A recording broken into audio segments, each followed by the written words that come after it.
Je suis pédopsychiatre, psychanalyste, travaillé pendant bientôt 20 ans à l'Institut de Puériculture, qui est un lieu donc, où les somaticiens et les psychiatres avaient l'habitude de travailler ensemble, grâce notamment à Michel Souhoulet, qui a pu favoriser ces liens. Donc, je travaille dans un service de jeunes enfants et à la fois donc, dans un service de diagnostic anténatal. C'est toutes ces années passées auprès des couples qui ont perdu un bébé pendant la grossesse, auprès des équipes qui ont cherché à les accompagner au mieux, qui m'ont vraiment donné envie d'écrire ce berceau vide.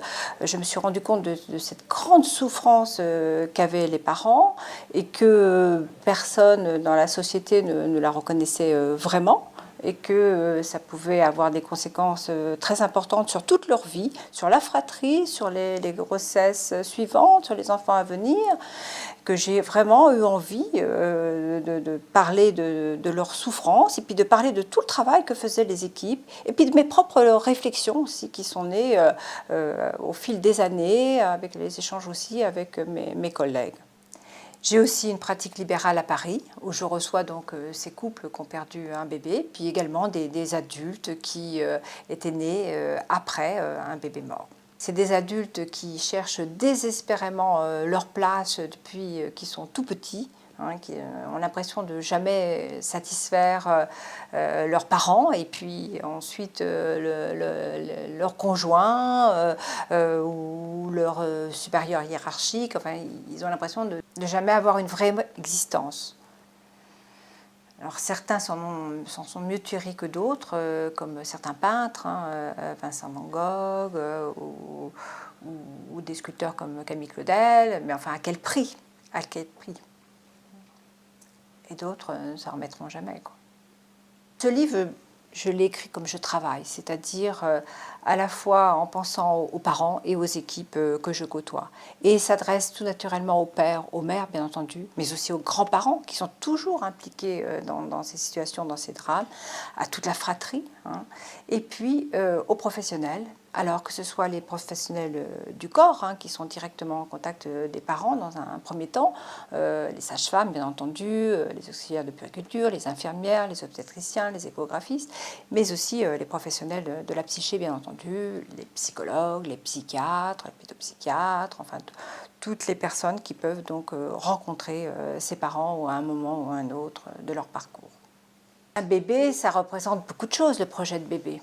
C'est tout l'avenir. Les futurs parents vont agrandir leur maison.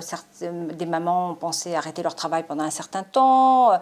C'est aussi voilà, un projet qui date depuis l'enfance, rivaliser avec sa propre mère ou avec ses frères et sœurs. Enfin, c'est beaucoup de choses, un bébé. Donc c'est vraiment un deuil très très particulier. C'est pas seulement le deuil du bébé, mais c'est de tous les rêves, de tout l'avenir, de toutes ces promesses qui étaient faites avec l'avenue du bébé. Il va falloir renoncer à tout ça. Donc on voit bien dès maintenant que ça va être un deuil extrêmement difficile. Et d'autant plus qu'il n'y aura pratiquement pas de traces. Quelques images échographiques, les consultations effectivement à la maternité, mais à l'extérieur, qui va s'en rendre compte? Qui va le savoir? Qui va en parler? Le deuil périnatal, c'est vraiment la clinique du traumatisme et de l'archaïque. Il y a une façon très particulière de travailler. Il s'agit vraiment d'être présent, d'avoir une contenance. Et cette contenance, elle doit venir de toute l'équipe. C'est pas seulement le psy, c'est toute l'équipe. Donc c'est important de discuter avec l'équipe. C'est important que les équipes soient formées. C'est important de les aider à pouvoir rentrer dans une chambre où une maman vient de perdre son bébé. C'est important de pouvoir mettre la main sur l'épaule d'un père qui est complètement effondré. Et cette clinique m'a permis de repenser tout le processus de parentalisation et également toute la clinique du deuil. Le deuil périnatal, c'est un deuil très très particulier, puisque c'est le deuil d'un enfant qui n'a pas vécu, il n'y a pas de souvenir. Donc c'est un deuil qui, à la fois, comme on dit, narcissique, parce que ça vraiment concerne vraiment les parents, la maman notamment, puisque c'est un deuil dans son corps, et puis c'est un deuil objectif, puisqu'il s'agit d'un petit bébé, mais on ne sait jamais à quel moment il s'agit vraiment d'un petit bébé, parce que la représentation qu'ont les parents de ce futur bébé est très différente, selon leur histoire, selon aussi le terme de la grossesse, et c'est très important de tenir compte de ce qu'ils ont comme représentation de ce futur bébé pour les aider, pour les accompagner. Car parfois, voir un bébé alors que dans leur tête, il ne s'agit pas encore d'un bébé, ça peut être extrêmement violent. Tous les couples, toutes les mères, tous les pères ont des ressources psychiques importantes, mais sous le poids du traumatisme, elles sont anéanties. Ce qui va être important, c'est qu'au fond, c'est de leur redonner la possibilité de penser. Et on va découvrir là une formidable créativité psychique. Et ce n'est pas seulement nous les psys, c'est toute l'équipe. C'est dans les gestes, dans les paroles au moment de l'annonce de la mort ou de la grave pathologie qui va conduire à la mort. C'est ce travail au moment de l'hospitalisation. Et puis après, nous, c'est le travail qu'on va faire. Alors, il se fait de différentes façons. Il y a des entretiens individuels, mais il y a aussi le travail des groupes qui est vraiment extrêmement important. Ce n'est pas les mêmes choses qui se disent. Parfois, dans les groupes, certaines femmes vont pouvoir exprimer des sentiments très forts, tels la colère, leur agressivité, leur honte aussi, qu'elles ne feront pas en individuel. C'est en entendant les autres femmes en parler qu'elles vont pouvoir aussi exprimer ces sentiments. Et c'est très important d'exprimer la colère, le sentiment d'échec, la honte, parce que c'est ce qui empêche aussi ce travail de deuil de se faire. Et pour que la vie puisse reprendre, c'est très important d'élaborer la perte de cet enfant.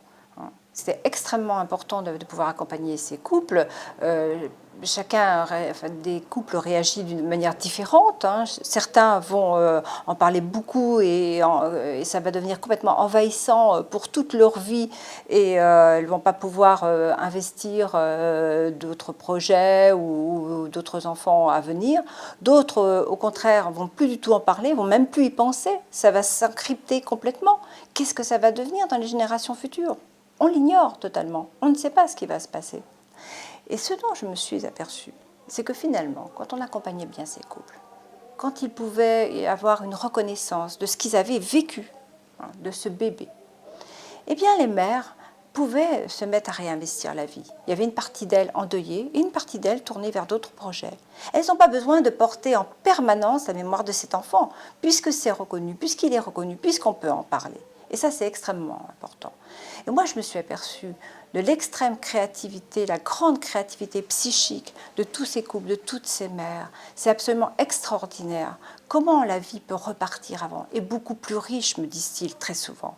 Et vraiment, c'est pour ça que j'ai voulu écrire ce livre, que j'ai voulu le dire, que j'ai voulu être un peu le porte-parole aussi de tous ces couples. Cet enfant, il ne sera jamais oublié, il reste toujours dans un coin de la tête. Mais ça ne veut pas dire qu'on ne peut pas vivre à côté. Ça ne veut pas dire qu'on ne peut pas être heureux.